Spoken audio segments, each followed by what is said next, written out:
like the next guy has it, the next gal has it, and you don't. There's your problem. Your whole life is nothing more than your imagination going all day long, 24 hours a day. Did you know that?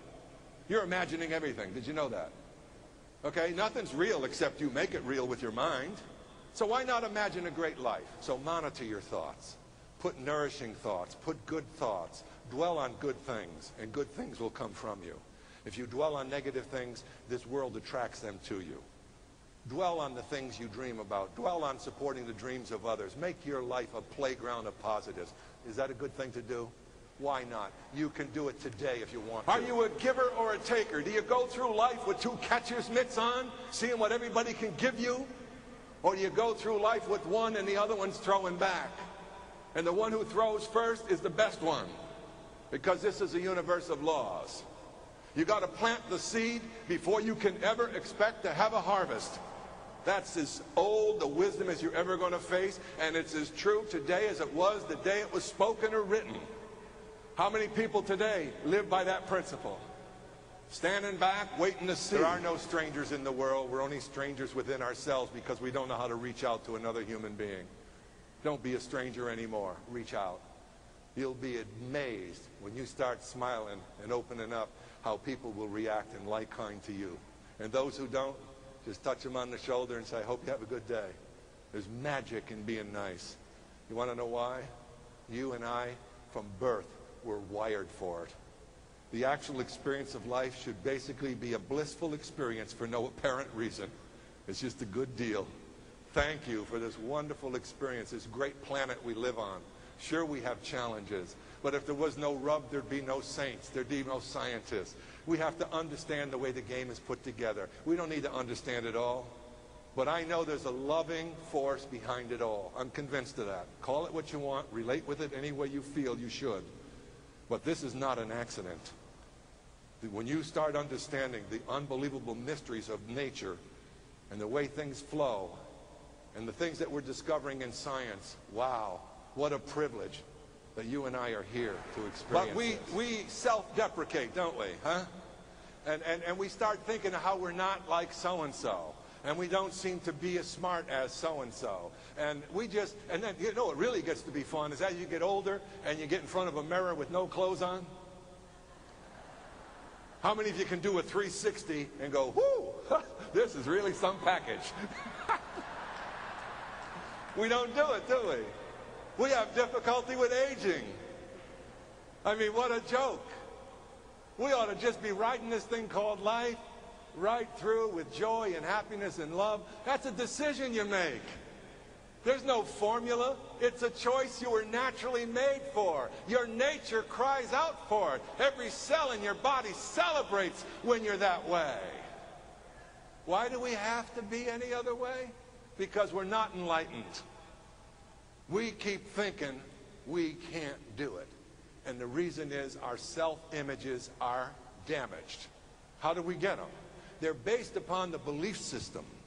It's what you've been taught to believe about yourself, your strengths and your limitations, the put-downs you've had through your life, the scorning of other people. Maybe it was parental favoritism one way against the other way. I got news for you. Forgive them all. You're carrying the gorilla and they're dancing. Forgive them all. That's the starting point. Get rid of that stuff. And then be courageous enough to challenge the new you that could emerge. The minute you say it to yourself and you mean it, did you hear that? I promise you unusual things, sometimes scary things, are going to come your way. And here's why. This is a real friendly universe. It has abundance everywhere except in our minds. Everything in the universe just keeps giving, giving, giving, giving, giving. Yes or no? And we live with the limited imagination. And the limits of our thinking is the limits of our dream. And your life will only be as high as your highest aspiration or as low as your lowest dream. You're the creator. And as to what comes tomorrow, for those of you who have faith in eternity, I got news for you. You're already in it. It's not going to break up. You're going to change clothes and something else happens. So live with love. Live with care. You're designed for it. And if whatever comes later, if you come from love, don't even give it another thought. You're included.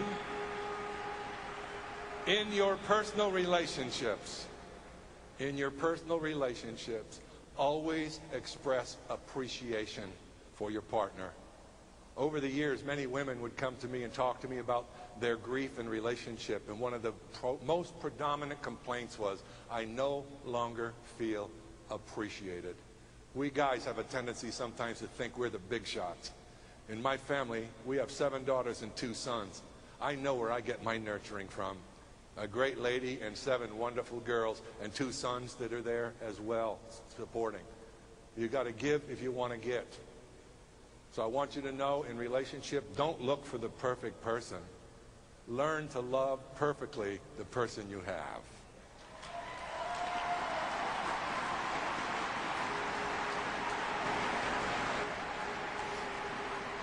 And I want to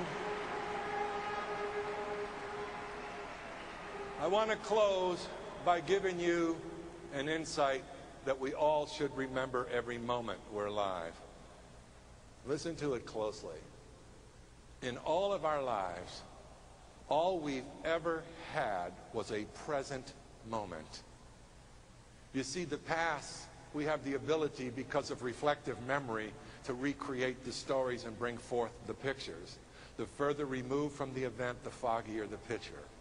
In some cases, we spend most of our lives reliving yesterday's hurts, trying to recreate themes of what didn't happen.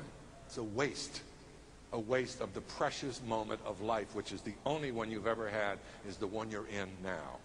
And if you're so fortunate to be here tomorrow morning, all you've got is another now. So when's the time?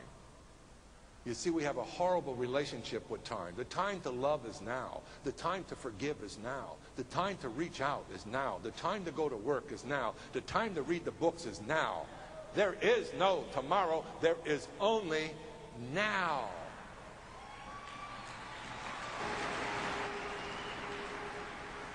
And so I close. About time. The moving finger writes, and having written moves on. Not all our piety nor wit shall bring it back to cancel half a line. Not all our tears wash out a word of it. In ourselves, not in the clamor of the crowded streets, nor the shouts and the plaudits of the throng, but in ourselves lies triumph or defeat. And so, like me, when you shall pass among our guests, star-scattered in this mass, and in your joyous journey, reach the spot where I have reached, turn down an empty glass. God bless you.